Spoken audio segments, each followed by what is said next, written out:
So to say because Shashi Tharoor was that time in the United Nations. Okay, one second. Before I come to you, 1 second. Mr. Hegde, you see, there are so many views here. I think they can only be reconciled if there's a pointed investigation. How would you, what is your suggestion? How does one go forward? And I'm going to ask the two lawyers on this panel. How do you go forward? You go forward by having a complete investigation. Into what? Into what aspects? Let's break it down for our viewers. You have to correlate the medical evidence with the physical evidence on the scene, as well as other evidence including electronic, that is the call detail records, plus the videos. Ultimately, who had access to that room? When was she last seen alone and in good health? And then you come with the theory. Then the investigator would probably have to come out with the theory as to who could have possibly administered the drugs, if at all these drugs were administered against her. Okay, Dr. Bagai, I want to ask you, this is an important point. How long before these drugs actually take effect in the human body? Because this is crucial. The time is crucial. If I'm not mistaken, Tehseen, she was at the hotel for about 24 hours at the Leela Hotel. She was at the That's stadium. True. Yeah. So, you know, the two individuals weren't certainly at any time together in the run-up to this event, this tragic event. So, if she had to be poisoned, if she succumbed to a poison, how long before would she have had to take this drug, or would it have been administered this drug? acetaminophen, which is a painkiller, will take weeks and months if it is taken in moderate to high doses. But if it is taken in very large quantities, it can have an effect within few days. Few days? Alcohol, of course, we cannot say the quantum because they have not specified. But if alcohol is taken in a large quantity, of course, it's a neuro and respiratory depressant. What is of more concern is an anesthetist. If this is given in any form, whether it's intramuscular or it's subcutaneous or IV, then the effect is almost instant. And we don't know in what quantity it was used, if it was used. We do not know the mode of its use, we do not know the dose, because we don't have all those details with us. But an anesthetist action is obviously much quicker than any other medicines which were found in the room. Okay, now I'm just going to come back once. My final question to Lalitha Kumaramangalam. You've heard this debate, Lalitha Kumaramangalam. Is it now making you a little more convinced about the circumstances, and perhaps, if nothing else, making you more curious about the circumstances, curious enough for you to perhaps tomorrow take a stand when we come to you to seek a response?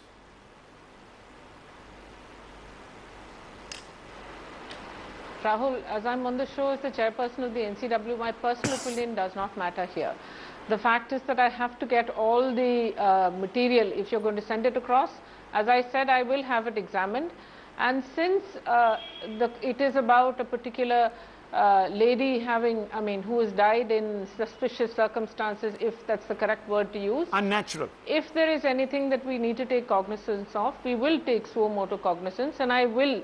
Yeah, and I will, as chairperson of the NCW if necessary, I will ask for further investigation, because that's all that is within our purview as of now. But this will depend on what the legal opinion that is given to me will be. Absolutely. I think you've been as I said, my very personal opinion is not I completely understand. But it seems that the NCW will be going over these facts and these details, and they will not shy away. At least I can say that. They will not shy away from issuing notices or taking action that they can under the law to ensure that justice is done, if that is, of course, the case in this particular matter. Given the fact that this has been deemed an unnatural death, there has to be now a formal inquest. Tehseen Poonawalla says that those that are close to Sunanda Pushkar have been asking for one, and they want a time-bound probe so that this entire matter can be laid to rest. I think we have to respect that opinion that has come in. The fact of the matter is, this is a story that completely changes the narrative around the mystery death of Sunanda Pushkar. Thanks indeed for watching. We're going to move on to the other big story. Thanks indeed for coming in today and stating your case. Let's just go on to another big story. We've been seeing over the last few days once again a feud breaking out between the BJP and the Congress over Robert Vadra and his controversial land deals in the state of Haryana. Now, a couple of days back, the Election Commission came out and said that the sanctions that have been given under the Hooda government to go ahead and continue with this deal is above question. But the BJP is not taking no for an answer and pressing ahead with its campaign against Mr. Vadra. Why is this the case? Has Mr. Vadra turned out to becoming a poll prop that is going to be trundled out just before an election? Here's the story, and we'll open it up to debate. 58 crore में DLF universal limited को बेच दिया गया. And how can a deputy commissioner mark a letter to the chief secretary? इस land को कुछ transaction को validate करने की बात हुई. Despite a clean chit by the Election Commission, the BJP escalating the Vadra land deal and accusing the Congress of misleading the poll panel. BJP leader and country's law minister made a stinging attack against the Congress government in Haryana. फरवरी 2008 में जो जमीन 7.5 करोड़ में खरीदी गई, उसको जून जुलाई में ही 2008 by various agreement to sell 58 crore में DLF universal limited को बेच दिया गया. It was something very surprising that Mr. Vadra's controlled company not only sold the land but even sold the license. Otherwise, आपको मालूम है कंपनी की अकाउंटिंग होती है, कंपनी को इन कंपनी के इंडिपेंडेंट डायरेक्टर्स होते हैं, शेयर होल्डर्स को एक्सप्लेन करना पड़ता है. Why they were conspicuously silenced about the order number 1684-86 dated 16/7/2014 of Deputy Commissioner Gurgaon. How can a Deputy Commissioner mark a letter to the Chief Secretary? Opposing BJP's stand but Congress and the NCP, Congress leader Anand Sharma went on to seek an apology from the Prime Minister. पूरी लंबी फहरिस्त है हमारे पास इनकी गलत बयानी की, झूठ बयानी की, और बेहतर ये होगा कि वो इस पे सोचे और खेद व्यक्त करे और आगे से ऐसी बात मत करें. For the coming into force of the electoral code of conduct. So I think it is outside that, and therefore it cannot be brought in for the purposes of benefiting a particular political party. But the BJP not the one to budge. Mr. Robert Vadra is responsible for the kind of scam that he's responsible for. Why should we let him go? And today we have exposed the whole of Congress dispensation of Haryana. We have shown as to how they misquoted facts in front of the Election Commission to protect Mr. Vadra. As the poll fever picks up in Haryana, so has the BJP's charge against the Congress government over the Vadra land deal. While the BJP has accused the Congress of misleading the poll panel, the Congress has trashed all claims and demanded an apology. The big question, however, is Vadra Rao just a poll prop? Bureau Report, News X. Well, it's a question that has to be asked in the current context, doesn't it? Is the Robert Vadra deal now just a poll prop, trundled out just before an election to embarrass, to score political brownie points? Let's throw this open. Atishi Marlena, spokesperson of the Aam Aadmi Party, Dr. Samrit Patra, the national spokesperson of the BJP, KTS Tulsi, former Additional Solicitor General of India, joins us, as also Dr. Abhishek Manu Singhvi, MP and national spokesperson of the Congress. Also with us is Tehseen Poonawala, who's written an article in defense of Mr. Robert Vadra, saying that there are 9 facts that Narendra Modi and the BJP won't tell you about Robert Vadra. But before I go into that, let's just open this out. I want to ask the BJP, first off the bat, Dr. Patra, the Election Commission has given the state of Haryana a clean chit in underwriting this deal between DLF and Robert Vadra. What's your problem? Rahul, I mean, thing is, it's not a clean chit to the state of Haryana that no illegality was conducted over here. Okay. It's just mention that this whole thing took place before the model code of conduct came into being. But the moral code of conduct has been breached. It's quite clear. If you would see the letter that has been issued by the Election Commission of India, it reads to say that the ownership of the particular land has not been decided as yet. And this comes from no one else but from the office of the Principal Secretary of Haryana, as well as from the office of the Finance Commissioner, Revenue. They say that the ownership of the particular land which was to be mutated to DLF has not been decided as yet. But this is in contrary to a letter issued by the Deputy Commissioner of Gurgaon on 16th of of July 2014, where he says in Hindi, if I can read it out for you, वर्तमान के राजस्व record के अनुसार messrs DLF universal limited ताहाल मालिक हैं.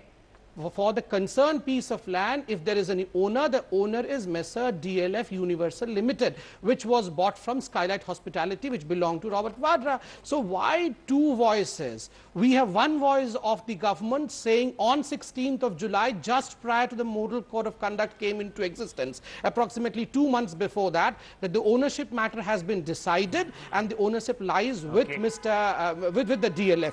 But the submission to the Election Commission was made contrary to what the submission was made in the government. Dr. Abhishek Manu Singhvi, you're raising your hand up. You want to respond to this? Yeah. You know, it's very interesting. If you are wrong and if you are really a person of steel and large-hearted, you should accept your fault. You know, to be mulishly obstinate is not a virtue, which the BJP seems to think. Mr. Patra forgets that no less than the Prime Minister challenged the Congress to an EC evaluation. He called for the EC, point number one, which is forgotten. EC looked into it. Now when the EC report comes, you start saying, oh this, oh that, but this, but that. So you are being mulishly obstinate. You are splitting hairs. Yes, nothing is a clean chit as far as BJP is concerned for Mr. Vadra. Not only is the EC, which was the heart of the charge by Mr. Modi, the Prime Minister, against the Congress, that it has been done post-poll conduct. Now the whole rule of games are changed. But what is worse is the Supreme Court dismissing a PIL said specifically, merely because a person is related to a politician, it doesn't become a sinner. I'm quoting, unquoting. That, of course, again is not a clean chit.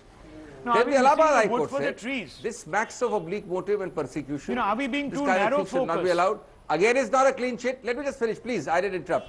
Then the Delhi High Court said, no, not narrow focused. I'm telling you that this is merely a political stick for the BJP.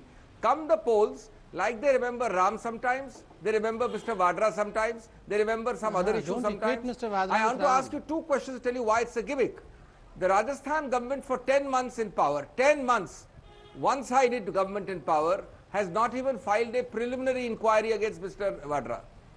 The central government with the CBI at its command has not even filed a preliminary inquiry. Mr. Ravi Shankar Prasad, who waxes eloquent, has not gone to a magistrate or to a police station to register FIR. Mr. Vadra has done all the wrongs in the world, but here is the BJP using it as a nice little stick to beat it with when the Dr. Patra, that is a bit odd. Two state governments, two state governments, not one, one of them is under you. One of them is under you. There is a problem. Mr. Abhishek, then can I please answer? Central government, Mr. CBI. Abhishek, I have got your point. Mr. Singhvi, I have got your point. First and foremost, I find Mr. Abhishek Manu Singhvi is an eloquent orator. I find lots of vocabulary in what he has suggested today, but technicality is lacking over here.